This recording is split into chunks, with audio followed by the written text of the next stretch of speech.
The morning sun had just begun to peek through the trees as Robert Jenkins started up the familiar yellow school bus.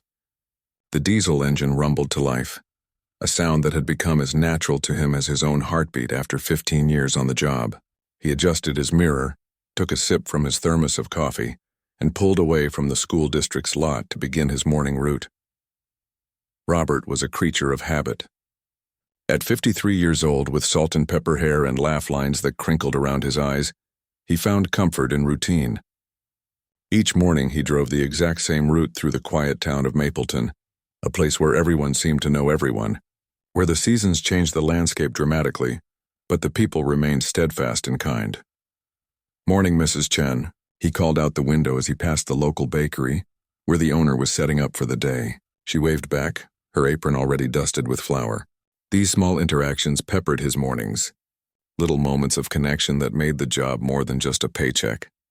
The bus hummed along the roads as Robert made his usual stops, greeting each child by name as they climbed aboard. Some were chatty, bubbling with stories before the day had even properly begun. Others were quiet, still half asleep and clutching their backpacks like shields. Robert knew which ones needed a gentle smile and which ones brightened with a silly joke. After all these years, the children's moods and personalities were as familiar to him as the route itself. "Good morning, sunshine," he said to a little girl with braided hair who always looked like she might burst into tears at any moment. "I like your unicorn lunchbox today." Her shy smile was worth the effort. As Robert approached the turn onto Oak Ridge Lane, he felt himself sitting up a little straighter, eyes automatically drifting to the third house on the right. It was a modest 2-story home with blue shutters and a well-kept garden. Nothing about it stood out particularly from the other houses on the street, except for one thing. Right at the end of the driveway, at precisely 7:42 a.m. each morning, stood a small boy with a shock of bright red hair that caught the morning light like a flame. The boy never boarded the bus. Robert didn't even know his name. But every single morning, without fail, the child would wave with his whole body, a grin splitting his freckled face as if seeing the school bus was the highlight of his day. Today was no different. As Robert turned onto the lane, he spotted the boy already in position, bouncing slightly on his toes in anticipation. He couldn't have been more than 7 or 8 years old, dressed in blue jeans and a green sweater that seemed a size too big, his red hair sticking up at odd angles as if he'd just rolled out of bed. Robert slowed down slightly as he approached, not enough to disrupt his schedule, but just enough to make the moment last a few seconds longer. When the boy spotted the bus, his face lit up and his arm shot into the air, waving with such enthusiasm that his whole body seemed to sway with the motion. Robert honked twice, a special greeting just for this boy, and raised his own hand in return, a warm smile spreading across his face.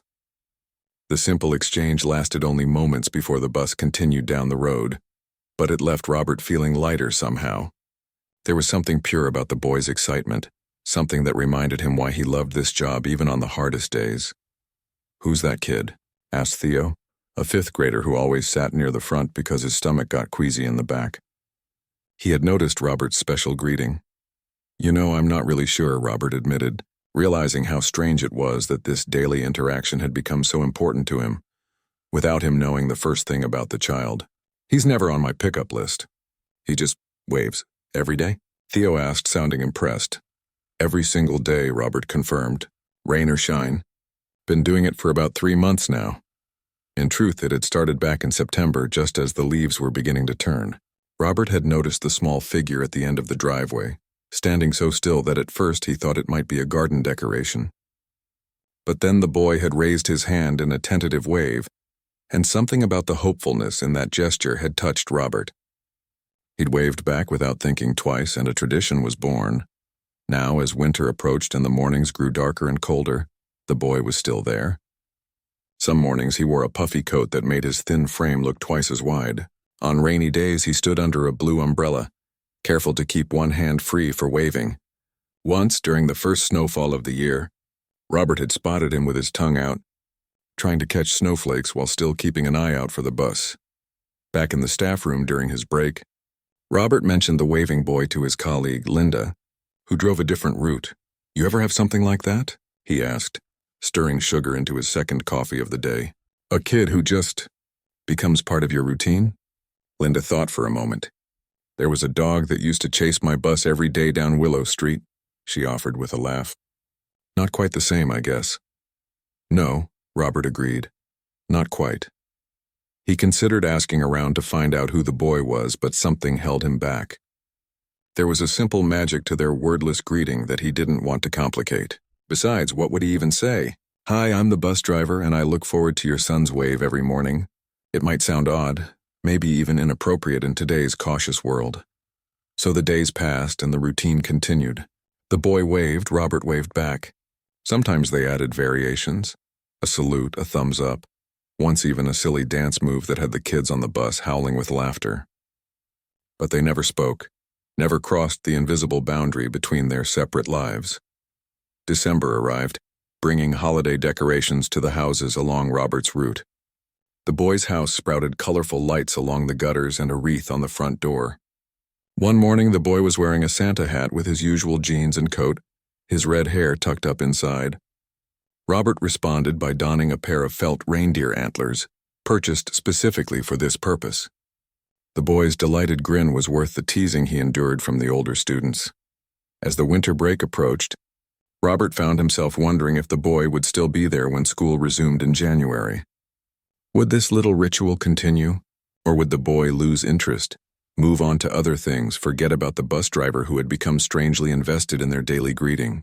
On the last day before break, Robert slowed the bus a little more than usual as he approached the familiar driveway. The boy was there, but this time he wasn't alone. A woman stood behind him, her hand on his shoulder, her own red hair, a shade darker than the boy's, pulled back in a neat ponytail. She smiled and raised her hand in greeting as well. Robert waved back at both of them, feeling oddly emotional.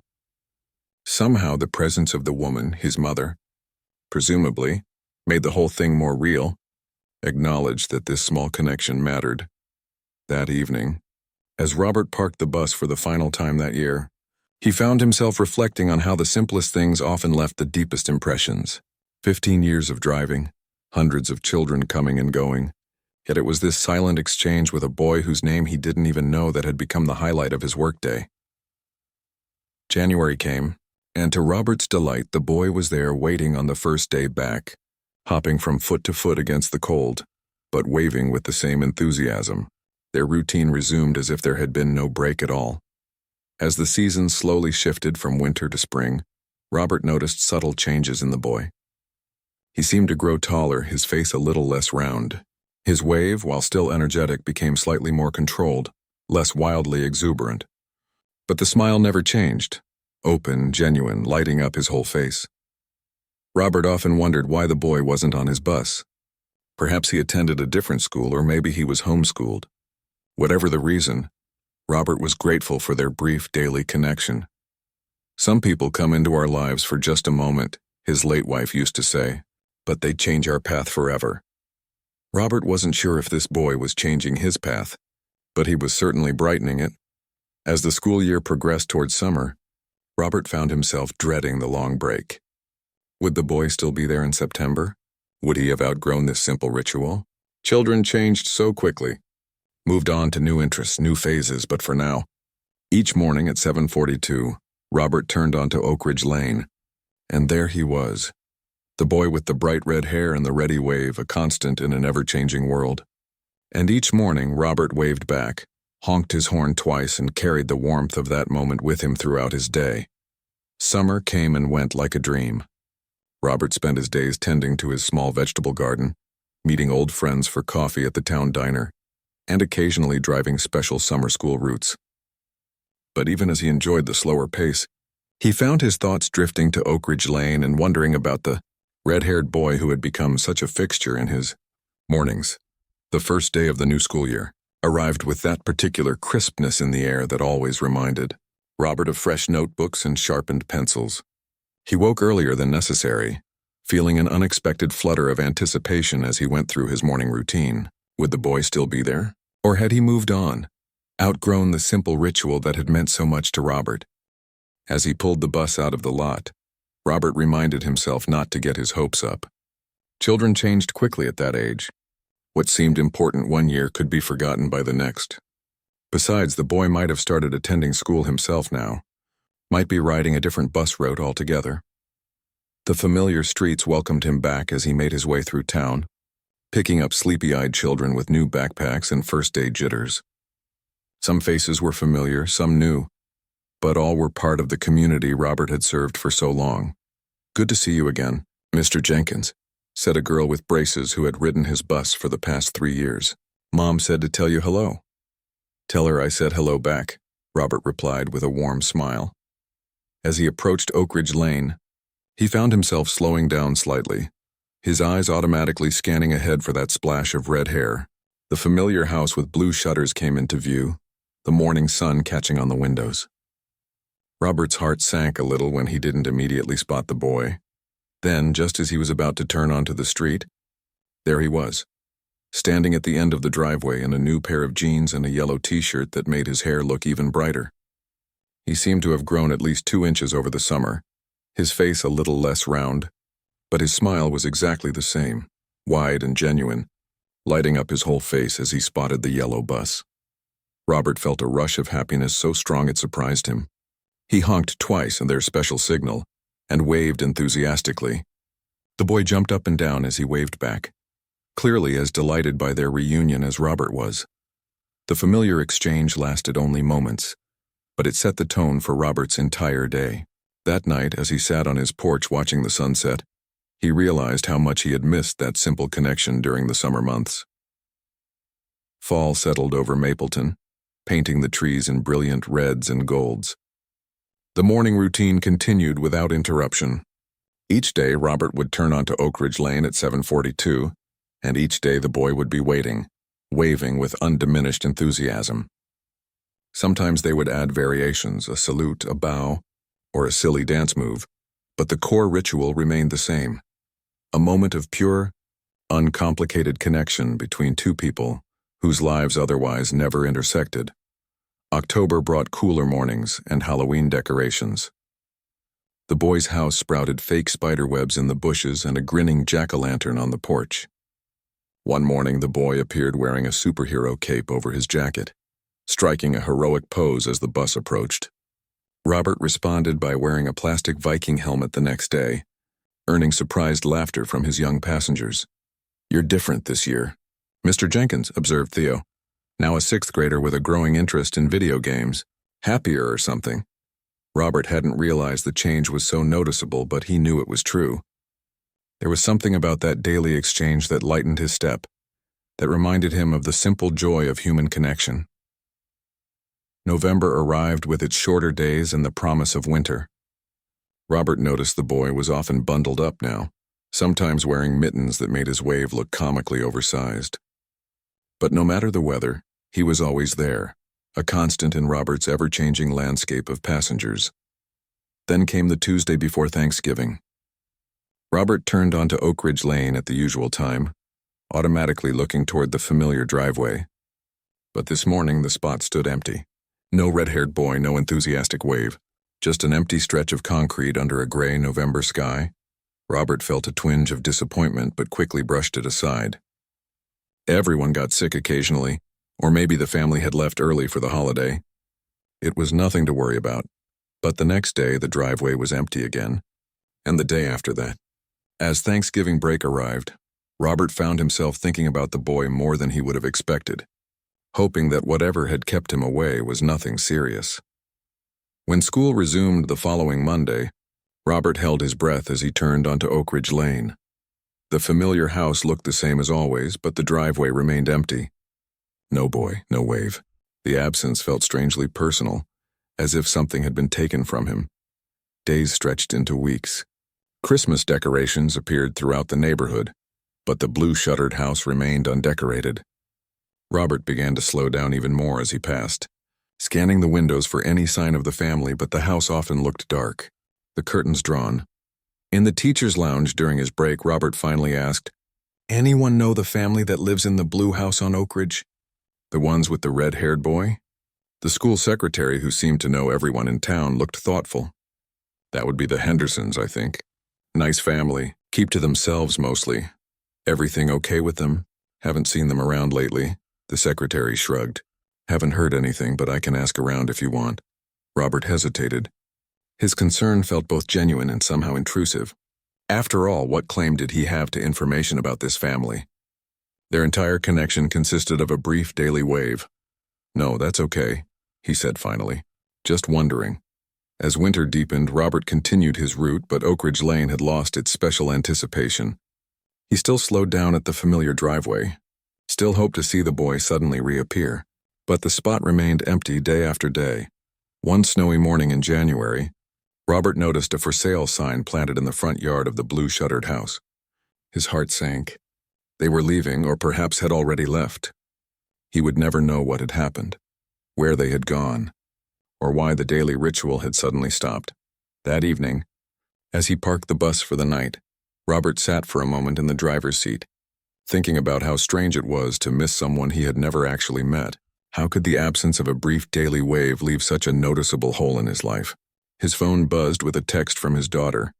"Don't forget dinner at our place Sunday. Grace wants to show you her science project."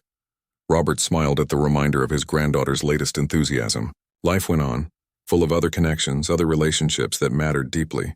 And yet, as he drove home through the quiet streets of Mapleton, he couldn't help wondering about the boy with the red hair, hoping that wherever he was okay.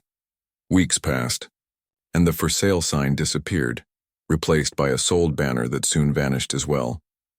Robert watched as a new family moved in, a young couple with twin toddlers who sometimes played in the front yard under their mother's watchful eye. He waved to them occasionally as he passed, and they waved back, but it wasn't the same. Spring arrived, bringing with it the usual flurry of activity as the school year wound down. Robert found himself looking toward retirement, considering whether the coming year might be his last behind the wheel of the yellow bus. He had loved this job, loved being part of the community in this particular way, but perhaps it was time for something new. On a mild morning in early May, as Robert turned onto Oak Ridge Lane, something caught his eye in the rearview mirror, a flash of color at the corner where another street intersected. He glanced back, curious, but whatever it was had disappeared. The next morning he paid more attention as he approached the corner.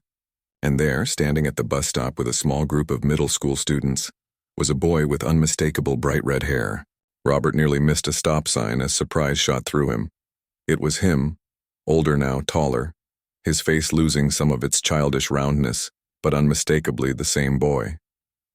He was wearing a backpack now and chatting with the other students, apparently now attending school himself. As the bus stopped to pick up the waiting middle schoolers, Robert watched in the mirror as the boy glanced up, seemed to hesitate, and then climbed aboard with the others. Robert's heart beat faster as he waited for the boy to make his way down the aisle. Would he recognize Robert? Would he say anything about their old ritual? But the boy simply took a seat near the back, pulled out a book and began to read, showing no sign of recognition at all. Perhaps from his perspective, one bus driver looked much like another. Or perhaps the daily wave had meant far less to him than it had to Robert. For a moment, Robert felt a stab of disappointment. Then he caught himself. What had he expected? A joyful reunion? A special acknowledgement of their shared past? The boy had been very young then. Perhaps he didn't even remember. As the bus continued its route, Robert found himself smiling despite the non-recognition. At least he knew the boy was okay.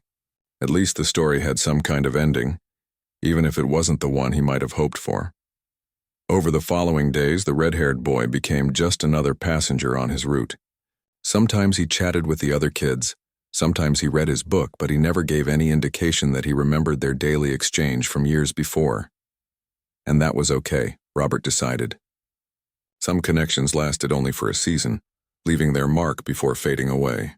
What mattered was that for a time, a simple wave had brightened his mornings and reminded him of the joy to be found in small, unexpected moments of human connection. 5 years passed like leaves caught in a breeze. Robert had finally retired from driving the school bus, hanging up his keys after nearly 20 years of service. His retirement party had been a simple affair at the school gymnasium. Cake, punch, and a photo album filled with pictures of smiling children and colleagues through the years. Principal Wilson had given a nice speech about dedication and community, and the transportation department had presented him with a golden-colored toy bus as a memento. Now, at 63, Robert filled his days with different rhythms. He volunteered at the town library on Tuesdays, tended his expanding vegetable garden, and had taken up woodworking in a small shed behind his house. His daughter Penny and her husband had given him a second grandchild, a boy named Charlie with a mischievous grin that reminded Robert of some of his former passengers.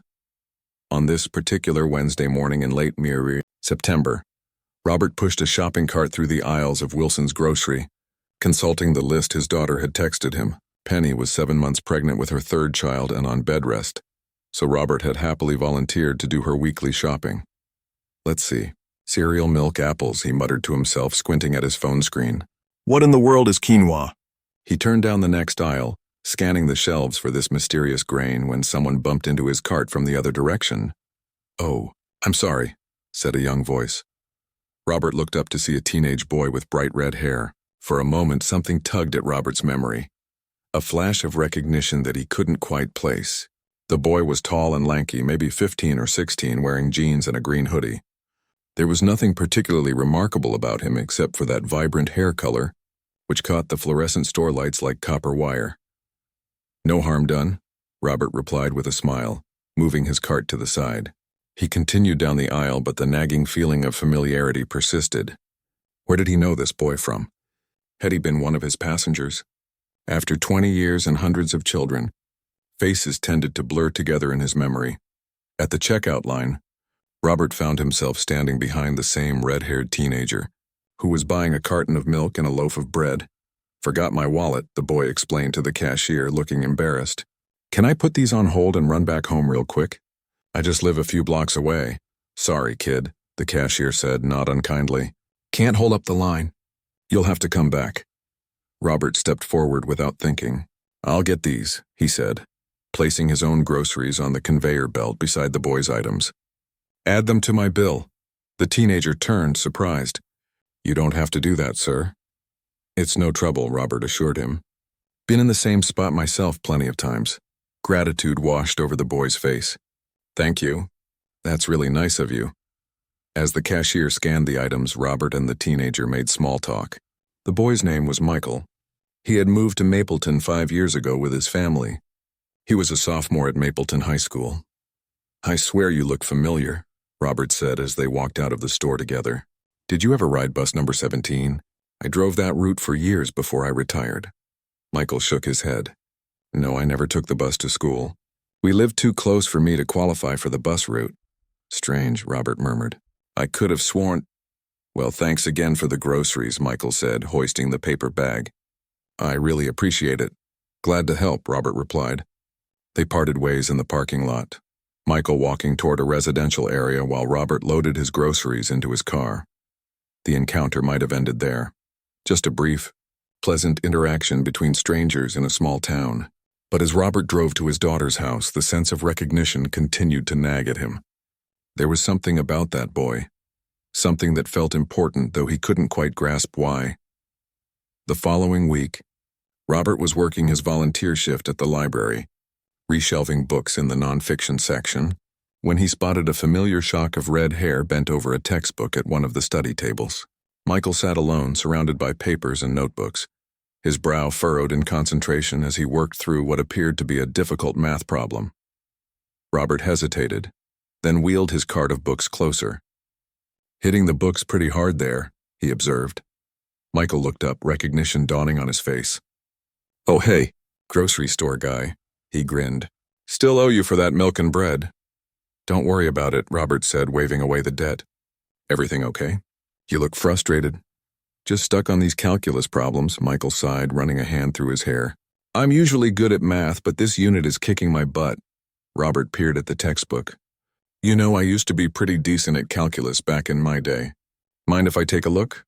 For the next 15 minutes, Robert abandoned his book cart to sit beside Michael, walking him through the problem step by step. There was something satisfying about watching understanding dawn on the boy's face, about being useful in this simple, direct way. "That makes so much more sense now," Michael said when they had finished. "You're a good teacher." "Just had plenty of practice explaining things clearly," Robert replied. 20 years of telling kids how to behave on a school bus teaches you a thing or two about communication."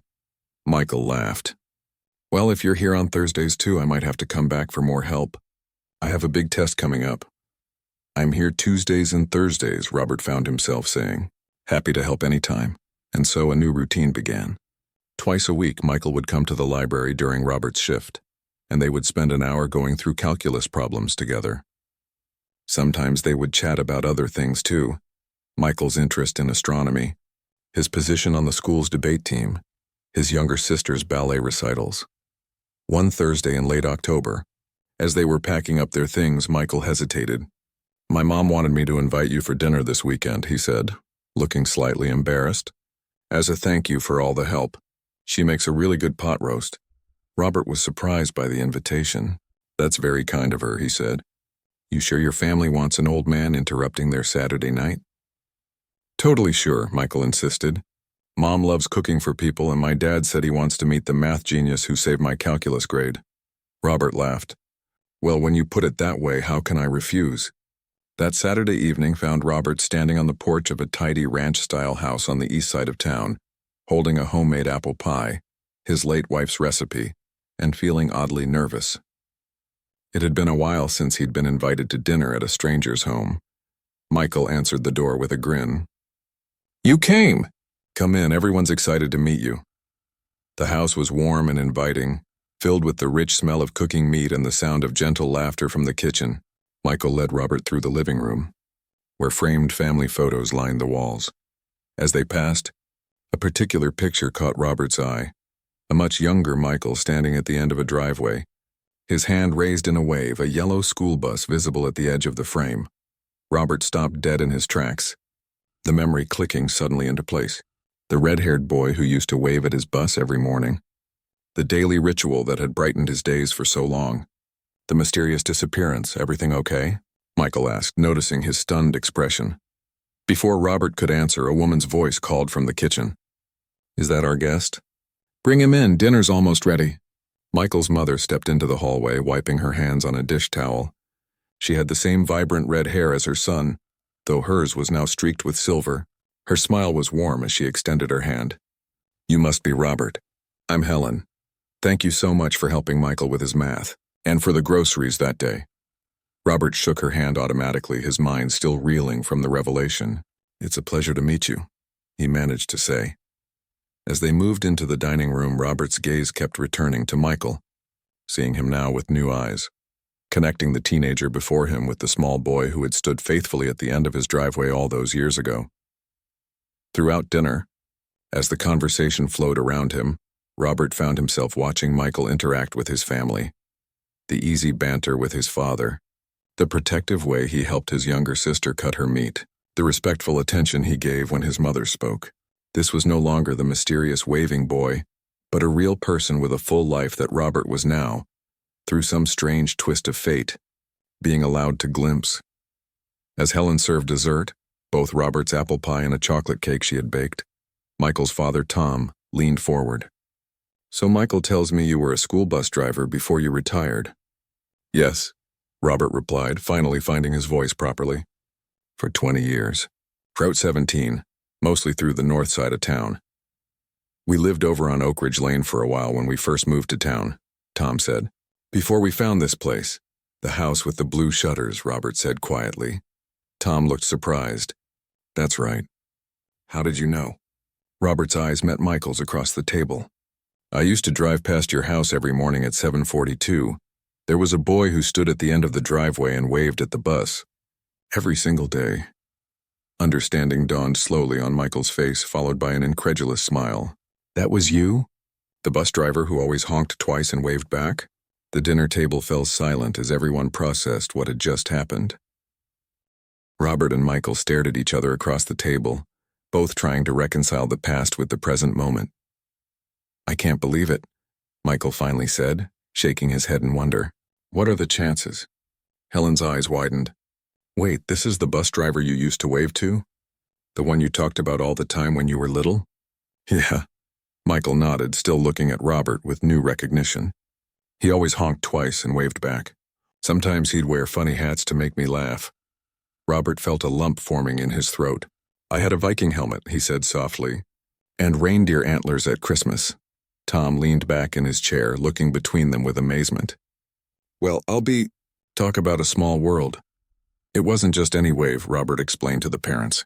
"It was, I don't know how to describe it. It meant something. Started my day right every day. And then one day you weren't there anymore, Robert continued, turning to Michael. I always wondered what happened. Whether you were okay. A shadow seemed to pass over the family's faces. Helen reached for her husband's hand and Michael looked down at his plate. We had to leave suddenly, Tom said carefully. It was a difficult time for us. Robert sensed the shift in mood and immediately regretted bringing up what was clearly a painful topic. I'm sorry, I didn't mean to pry into personal matters. No, it's okay, Helen assured him. It's just, well, there's a reason Michael was home that year instead of in school. Michael looked up, meeting Robert's eyes with surprising steadiness. I was sick, he said simply. Really sick. Oh, Robert said, understanding beginning to dawn. I'm sorry to hear that. Michael's younger sister, who had been quiet for most of the evening, piped up. Mike had cancer. But he's all better now. Leah! Helen gently scolded, though there was no real heat behind it. It's fine, Mom, Michael said. She's right. I had leukemia when I was 8. That's why we moved to Mapleton in the first place, to be closer to the children's hospital in the city. Robert felt as if the air had been knocked from his lungs. The cheerful little boy with the enthusiastic wave had been fighting for his life all that time. While Robert had been enjoying their brief daily connection, Michael had been battling something unimaginable. I had no idea, he managed to say. How could you have known? Tom said kindly. You were just the bus driver passing by. Not just any bus driver, Michael corrected. The bus driver, he smiled at Robert. That wave was important to me too, you know. After dinner, while Helen served coffee and the others chatted in the living room, Michael beckoned Robert down the hallway. I want to show you something. He led Robert to his bedroom, a typical teenage space with posters of bands Robert didn't recognize, a cluttered desk with a computer, and bookshelves stuffed with science fiction novels and astronomy books. Michael went to his closet and rummaged around before pulling out a battered shoebox. I kept a journal during my treatment, he explained, sitting on the edge of his bed. The doctor said it might help. He opened the box and pulled out a child's composition notebook, its cover decorated with stickers of rockets and planets. Michael flipped through the pages before finding what he was looking for. Here, he said, handing the open journal to Robert. The page was filled with a child's handwriting, large and somewhat wobbly. At the top, Michael had written "Good things today" in capital letters, followed by a numbered list. Mom made chocolate chip pancakes for breakfast. No throw up after medicine. 3. New Lego set from Grandma 4. Waved to the bus driver and he honked twice and waved back with both hands. Robert stared at the page, then gently turned to the next one, and the next. On nearly every page, somewhere in the list of good things, there was a mention of the bus driver, the Viking helmet day, the time Robert had done a silly dance, the day he'd worn the reindeer antlers. This was your treatment journal? Robert asked, his voice thick with emotion. Michael nodded. Pretty rough time. I was really sick some days. Couldn't even get out of bed. He tapped the journal. But I made Mom or Dad help me to the window every morning at 7:42, no matter how bad I felt. I didn't want to miss the bus. I had no idea, Robert repeated, unable to find other words. My room faced the street, Michael explained. On days when I couldn't make it to the driveway, I'd wave from my window. But I don't think you could see me from there. And then one day, you were gone, Robert said softly. Michael's expression grew serious. Yeah, I got worse. Had to go into the hospital for a while. When I finally came home, we moved to this house because it's all one level. No stairs for me to deal with while I was recovering. I drove by your old house for weeks, hoping you'd come back, Robert admitted. When I saw the for sale sign, I felt like I'd lost something important, but I didn't even know your name. They sat in silence for a moment, both processing the strange connection that had meant so much to both of them for different reasons. So all that time, Robert finally said, while I was just going about my normal day, you were fighting for your life, and your normal day helped me fight, Michael replied simply. Back in the living room, the conversation had turned to Michael's college plans as they finished their dessert. He wanted to study astrophysics, he explained to Robert, his eyes lighting up as he talked about stars and galaxies and the mysteries of the universe. He's always been fascinated by space, Helen said fondly. Even during his treatment, he had glow-in-the-dark stars all over his ceiling. The nurses at the hospital called him Stargazer, Tom added with a proud smile. As the evening wound down and Robert prepared to leave, the family walked him to the door. Michael's sister gave him an unexpected hug around the waist. "Thanks for waving to my brother when he was sick," she said with the straightforward sincerity of a child. Robert swallowed hard and patted her shoulder. "It was my pleasure," he said, and meant it. Helen pressed a container of leftovers into his hands despite his protests, and Tom gave him a firm handshake, thanking him again for helping Michael with his calculus. When it was Michael's turn to say goodbye, the teenager seemed suddenly shy. "This is kind of weird to ask, but would it be okay if we kept in touch? Maybe you could still help me with math sometimes?" "I'd like that very much," Robert said, his voice gruff with emotion. On the drive home, Robert's mind whirled with all he had learned. The waving boy, Michael, had been fighting cancer. Every morning that Robert had driven past honking and waving had been another day in that child's battle against an illness that could have taken his life. And somehow, impossibly, their brief daily interaction had mattered. It had made it onto a sick child's list of good things day after day. A simple wave, a silly hat, a special honk. These small gestures that had cost Robert nothing had apparently meant everything to that boy. Robert thought about the many children he had driven over his 20 years behind the wheel. How many other stories had he been part of without knowing? How many lives had he touched in ways he couldn't imagine? The following Tuesday, Robert arrived at the library for his volunteer shift to find Michael already waiting, calculus textbook in hand. "Hope it's okay that I came early," the teenager said. "I have a ton of questions about this chapter." "More than okay," Robert replied with a smile, setting down his coffee. "Let's get started." Over the following weeks, their Tuesday and Thursday study sessions continued, but now with a deeper understanding between them. Sometimes they just worked on math problems, but other times they talked about Michael's illness and recovery, about Robert's late wife, about their shared past and separate futures. One Thursday in November, as they were packing up, Michael hesitated. "Can I ask you something personal?" "Of course," Robert replied. "Why did you wave back every single day? I mean, I was just some random kid on the side of the road. Most people would have ignored me after a while." Robert considered the question carefully.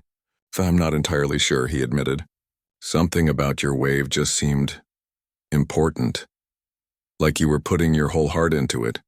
And it made me happy, so I wanted to return the favor." "It was important," Michael said quietly. "More than you knew." "I understand that now," Robert said, looking at this remarkable young man who had fought so hard and come so far. "And I'm grateful that somehow, by pure chance, I got to be a tiny part of your story." Michael grinned. "Not such a tiny part. And anyway, our story isn't over yet. I still need to pass calculus." Robert laughed, gathering his things. "Well then, let's make sure that happens. Same time on Tuesday? Wouldn't miss it," Michael said, echoing words that Robert had thought so many times as he'd approached Oak Ridge Lane all those years ago. As they walked out of the library together into the crisp autumn air, Robert felt a profound sense of wonder at how lives could intersect in such unexpected ways. How a simple gesture, a wave, a honk, a smile, could ripple outward in ways we might never fully understand. 3 years passed in the blink of an eye. Robert's life had expanded in ways he never could have imagined during his quiet early retirement days. His weekly math sessions with Michael had evolved into a deep friendship that extended far beyond tutoring. They went fishing together at Lake Mapleton, attended local baseball games, and sometimes just sat on Robert's porch talking about life while watching the sunset. The Henderson family had welcomed Robert into their lives as if he'd always belonged there. He spent holidays at their table, helped Tom build a deck on the back of their house, and cheered loudly at Leah's dance recitals. In many ways, they had become the family Robert needed after his wife's passing, and with his own daughter and grandchildren living 2 hours away. Today was a special day, Michael's high school graduation. Robert adjusted his tie in the mirror, smoothing down the lapels of his best suit, which he hadn't worn since his retirement party. At 66, his hair had gone completely silver, but his eyes still held the same kindness that had once prompted him to wave back at a sick little boy on Oak Ridge Lane. The ceremony was being held in the high school gymnasium, decorated with blue and gold streamers and balloons. Robert arrived early, as was his habit, and found Helen saving seats in the bleachers. "Robert," she called, waving him over. Her red hair was pinned up elegantly, and she wore a floral dress that she had proudly told him last week was 2 sizes smaller than the one she'd worn to her older son's graduation. "Nervous?" Robert asked as he settled in beside her. "A little," she admitted, "but mostly just proud, after everything he's been through." "Well, there were times we weren't sure we'd see this day." Robert nodded, understanding completely. Though he hadn't been there for Michael's illness, he'd heard enough stories over the years to know how close the boy had come to not making it at all. The thought still sent a chill through him. Tom arrived with Leah and Michael's older brother David, who had flown in from college for the occasion. They all chatted excitedly as the gymnasium filled with families and the graduates began to line up. "I got him something," Robert said, patting his jacket pocket where a small box was tucked away. "Hope it's not too much." "He'll love whatever it is," Helen assured him. "You know how much he looks up to you." The ceremony began with the traditional pomp and circumstance as the graduates filed in, their blue gowns brightening the gymnasium like a moving river. Robert spotted Michael immediately, hard to miss with that bright red hair peeking out from under his cap. The boy, young man now, caught his eye and gave a small wave, reminding Robert so much of those mornings long ago that his chest tightened with emotion. The principal gave a speech about new beginnings, followed by the valedictorian talking about the future that awaited them all. Robert only half listened, his mind drifting back to that chance meeting at the grocery store, the revelation at dinner, the journal entries that had moved him to tears. How strange life was with its unexpected connections and second chances. When Michael's name was called, the Henderson family erupted in cheers. Robert found himself on his feet, applauding until his hands hurt as Michael crossed the stage, accepted his diploma, and moved his tassel from right to left. The young man beamed with a smile that could light up the darkest night. After the ceremony, they found Michael among the crowd of graduates, surrounded by friends congratulating each other and taking photos. "There's my genius," Helen cried, throwing her arms around her son. Tom clapped him on the back, visibly fighting tears. When it was Robert's turn, he pulled Michael into a tight hug. "So proud of you," he said simply, his voice rough with emotion. "Couldn't have done it without you," Michael replied. "Seriously, I would have failed calculus for sure." "Oh, I think you would have figured it out," Robert chuckled. "You've got a good head on your shoulders." As the family made their way to the car for the celebration dinner they had planned at Michael's favorite restaurant, Robert held back, touching Michael's arm. "Got a minute? I have something for you." They stepped aside, finding a quiet spot near the school's trophy case. "This is for you," Robert said, handing over the small box he'd been carrying. "Just a little graduation gift." Michael opened it carefully. Inside was a vintage pocket watch gleaming gold against the velvet lining. "It was my father's," Robert explained, "and his father's before that. I always thought I'd give it to my son someday, but, well, Penny gave me granddaughters." He smiled. "It seems right that you should have it." Michael stared at the watch, running his thumb over its smooth surface. "Robert, I can't accept this. It should stay in your family." "You are family," Robert said simply. "Not by blood, but by something just as important." He cleared his throat, suddenly emotional. "Turn it over." Michael flipped the watch over to find an engraving on the back. In small, elegant letters it read, "Time reveals what matters most." "I had that added," Robert explained. Seemed fitting considering how we found each other again after all that time. Michael was quiet for a long moment, still staring at the watch. When he looked up, his eyes were shining. "I don't know what to say." "You don't need to say anything," Robert assured him. "Just remember that some connections in life are worth holding on to, no matter how much time passes between waves." Michael laughed at the reference, wiping at his eyes. "I'm never going to hear the end of that waving story, am I?" "Not as long as I'm around," Robert confirmed with a grin. The graduation dinner was a joyful affair, with toasts to Michael's accomplishments and his upcoming adventure. He'd been accepted to State University with a partial scholarship to study astrophysics. The restaurant had set aside a private room for them, decorated with balloons and a cake that read, "Congratulations, graduate." As the evening wound down and dessert was served, Tom tapped his glass for attention. "I'd like to say something," he announced to the table. To Robert. All eyes turned to the older man, who straightened in surprise. "Most of you know the story by now," Tom continued. How Robert drove past our house every morning, how Michael would wave, and how they reconnected years later by complete chance. But what you might not know is what those waves meant during a very dark time. Tom's voice grew more serious. When your child is fighting cancer, you learn to measure victory in small moments. A day without pain, an hour without nausea, a blood test that shows improvement. And for Michael, one of those victories was making it to the end of the driveway each morning to wave at the bus. He looked directly at Robert. You weren't just a bus driver passing by. You were consistency in a world that had suddenly become terrifyingly uncertain. You were normal when everything else was anything but. And your wave back? It was acknowledgement that he was still here, still part of the world, still visible when he felt like he was disappearing. The table had grown quiet. Everyone moved by Tom's words. So thank you, he finished, raising his glass. Not just for being there then, but for being here now. For tutoring, for fishing trips, for being another positive adult in my son's life. We're better for knowing you. Hear, hear, Helen added, lifting her glass as well. Robert felt overwhelmed by the moment, by the circle of faces looking at him with such genuine affection. I'm the one who should be thanking you, he managed to say, for letting me be part of your lives. Later that night, after dropping Michael back at home with promises to help him pack for college in the coming weeks, Robert drove the familiar streets of Mapleton back to his own house. On impulse, he took a detour, turning onto Oak Ridge Lane. The house with the blue shutters looked different now. The shutters were green, and the garden had been replaced with a rock landscape. But Robert could still picture exactly where Michael had stood all those years ago. He slowed the car, just as he used to slow the bus, and felt a wave of gratitude wash over him. How easily he could have missed that connection. How many times in life did people pass each other by, never knowing the impact a small gesture might have? A wave, a smile, a moment of acknowledgement. Such simple things, yet sometimes they could mean everything. 2 months later, Robert helped Michael move into his college dormitory, carrying boxes up 3 flights of stairs despite Helen's protests that he was too old for such nonsense. As they arranged the small room, Michael carefully placed the pocket watch on his desk, positioning it where he could see it while studying. To remind me what matters, he explained when he caught Robert watching.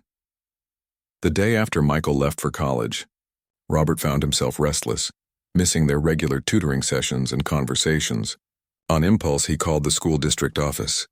I was wondering, he said when the transportation director answered, if you might need a volunteer to talk to your new bus drivers about the importance of their job, about how they might be making a difference they don't even know about. A week later, Robert stood before a group of bus drivers, some veteran, some brand new, sharing the story of a red-haired boy who waved every morning, the cancer battle he hadn't known about, and their improbable reunion years later. You're not just driving a route, he told them, his voice passionate. You're driving through people's lives. That kid at the bus stop, that parent waiting with their child, the houses you pass every day, there are stories there you can't imagine. So wave back, honk your horn, learn their names, notice when someone's missing. It matters more than you know. The program, which Robert initially thought would be a one-time talk, grew into something called Wave Hello, a training module for bus drivers across the district that emphasized the human side of their job.